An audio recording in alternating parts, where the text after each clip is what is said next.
Hello दोस्तों, आज मैं आपको फ़िरौन के बारे में बताने वाला हूँ। आपको बता दूँ कि मिस्र के सभी बादशाहों को उस वक्त फ़िरौन कहा जाता था, लेकिन आज हम जिस फ़िरौन में बारे में पढ़ेंगे वो हज़रत मूसा अलैहिस्सलाम के ज़माने में रह चुका फ़िरौन मिस्र का आखिरी बादशाह और आखिरी फ़िरौन है। Welcome to my channel history adventure in Hindi. Video को पूरा देखें और चैनल को सब्सक्राइब कर लीजिए। ये वही फ़िरौन है जो मूसा अलैहिस्सलाम की तालीमात और उनके दीन और अल्लाह ताला की नाफरमानी की वजह से अपने पूरे लश्कर के साथ दरियाए नील में तबाह हुआ। डॉक्टर मोरिस बुकाया फ्रांस के सबसे बड़े डॉक्टर थे और उनका धर्म ईसाई था। 1898 में जब मिस्र में लाल सागर के किनारे एक अति प्राचीन मानव शरीर मिला जो आश्चर्यजनक रूप से हजारों साल गुजर जाने के बाद भी सुरक्षित था, सभी को इस मृत शरीर का रहस्य जानने की उत्सुकता रहती थी।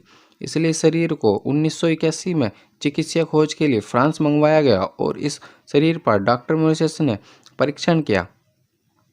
परीक्षण से डॉक्टर मोरिस ने निष्कर्ष निकाले कि जिस व्यक्ति की यह मृत्यु हुई है उसकी मौत समुद्र में डूबने के कारण हुई थी, क्योंकि डॉक्टर मोरिस को उस मृत शरीर से समुद्री नमक का कुछ भाग मिला था। साथ ही ये भी पता चला कि इस व्यक्ति को डूबने के कुछ ही समय बाद पानी से बाहर निकाल लिया गया था, लेकिन ये बात डॉक्टर मोरिस के समक्ष अब भी एक पहेली थी। आखिर ये सही अपनी मौत के हजारों साल बाद साला गड़ा क्यों नहीं?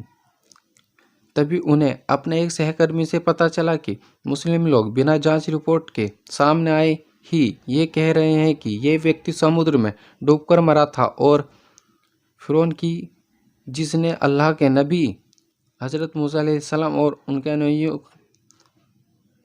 का कत्लेआम करना चाहा था, क्योंकि फ़िरौन की लाश के सदा सुरक्षा रहने और उसके समुद्र में डूब कर मरने की बात उनके पवित्र पुस्तक कुरान में लिखी है, जिस पर वो विश्वास करते हैं।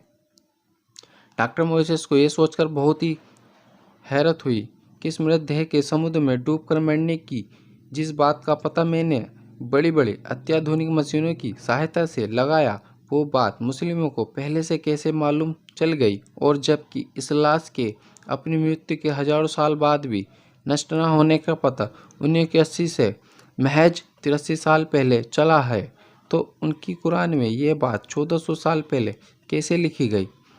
इस शरीर की मौत के हजारों साल बाद भी इस शरीर के बचे रह जाने की कोई वैज्ञानिक कारण मोरिस या अन्य वैज्ञानिक जब पता न लगा सके, तो इसे ईश्वर के चमत्कार के अतिरिक्त और क्या माना जा सकता है? मोरिस के जहन में कई सवाल खटकते रहे और आखिर वो इन सवालों के जवाब हासिल करने सऊदी अरब में चल रही एक बड़ी मेडिकल सेमिनार में हिस्सा लेने पहुंच गए, जहां उन्हें फ़िरौन के मृतदेह के परीक्षण में जो पाया वो बताया।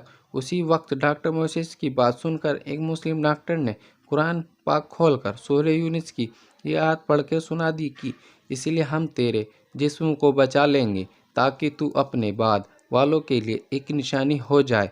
बेशक बहुत से लोग हमारी निशानियों की तरफ से लापरवाही रहते हैं। इस आयत का डॉक्टर मोरिस बुकाया पर कुछ ऐसा असर पड़ा कि उसी वक्त खड़े होकर उन्होंने ये ऐलान कर दिया कि मैं आज से इस्लाम कबूल कर लिया और इस पवित्र कुरान पर विश्वास कर लिया। इसके बाद डॉक्टर मोरिस